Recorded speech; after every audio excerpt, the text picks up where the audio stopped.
Oh, hello everyone. Thanks for listening. I'm going to be going over whether Xi Jinping and Kim Jong-un like each other.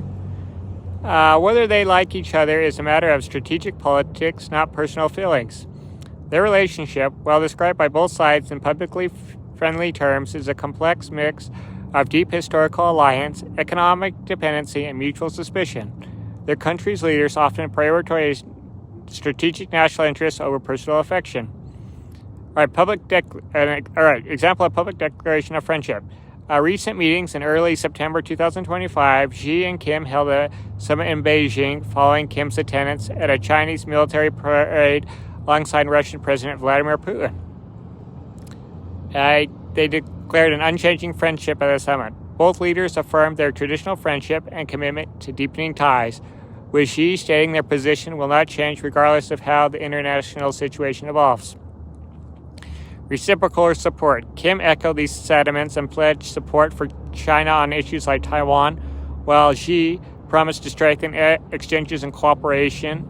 Undercurrents of friction. Despite the recent displays of unity, several factors suggest a more strained dynamic behind the scenes. Economic dependence versus political defiance. North Korea is heavily reliant on China for trade and aid, with China accounting for 90% of its total trade.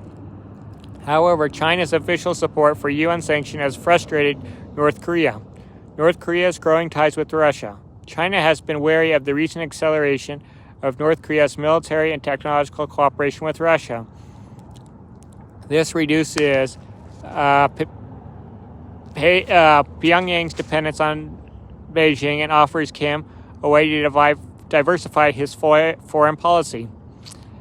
Chinese are frustrated with North Korea's nuclear program.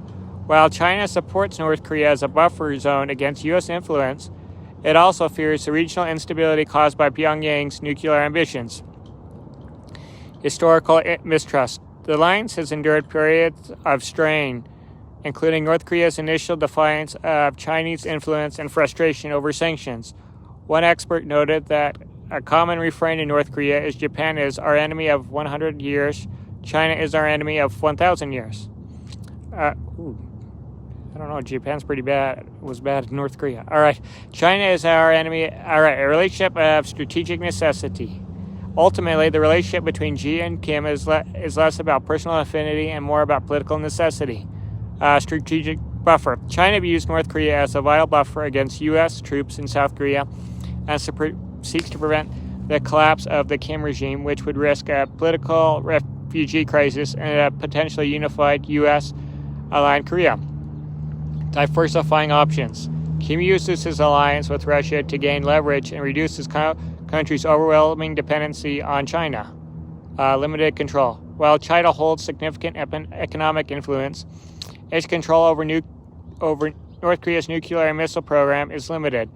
Pyongyang has consistently prioritized its own military development, even when it goes against Chinese preferences.